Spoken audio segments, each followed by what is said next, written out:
YCP 5 ఏళ్ల ప్రభుత్వ హయాంలో ముఖ్యమంత్రి వైఎస్ జగన్మోహన్ రెడ్డికి అత్యంత నమ్మకస్తుడిగా ప్రభుత్వ పార్టీ వ్యవహారాల్లో షాడో సీఎంగా చక్రం తిప్పిన సజ్జల చుట్టూ ఇప్పుడు ఏపీ రాజకీయాలు తిరుగుతున్నాయి.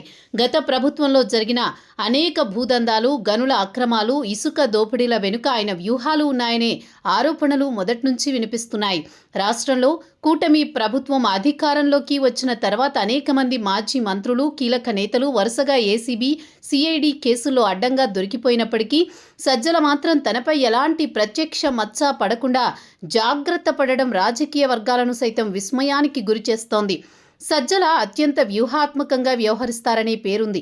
ఏ పెద్ద స్కీమ్ నడిచినా, ఏ వివాదాస్పద జీవో వచ్చినా ఎక్కడా అధికారిక పత్రాలపై తన సంతకం కానీ, తన ప్రమేయం ఉన్నట్లు రికార్డులు కానీ లేకుండా చూసుకోవడంలో ఆయన సిద్ధహస్తుడు.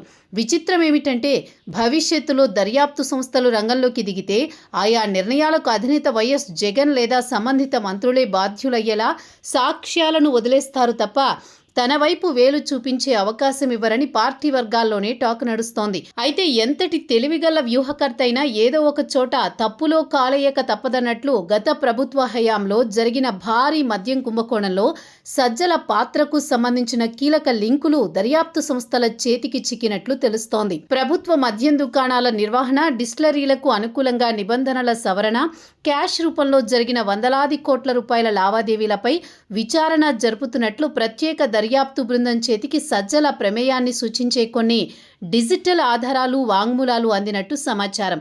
ఈ స్కామ్లో తెర వెనుక ఆర్థిక ప్రయోజనాలు పొందిన కొందరు దళారులు, అధికారులు సజ్జల పేరును ప్రస్తావించడంతో సీన్ పూర్తిగా మారిపోయింది. లిక్కర్ స్కామ్కు సంబంధించి సజ్జల నోటీసులు జారీ చేసేందుకు సిట్ అధికారులు రంగం సిద్ధం చేసినట్టు ప్రచారం ఊపందుకుంది. ఇప్పటి వరకు సేఫ్ జోన్లో ఉంటూ వచ్చిన సజ్జల గనుక ఈ కేసులో విచారణ ఎదుర్కొంటే ఆయన ద్వారా గత ప్రభుత్వంలోని అనేక ఇతర స్కీముల రహస్యాలు, ముఖ్యంగా తాడేపల్లి ప్యాలెస్ కేంద్రంగా నడిచిన లావాదేవీల చిట్టా మొత్తం బయటకొచ్చే అవకాశం ఉందనే అభిప్రాయం వినిపిస్తోంది.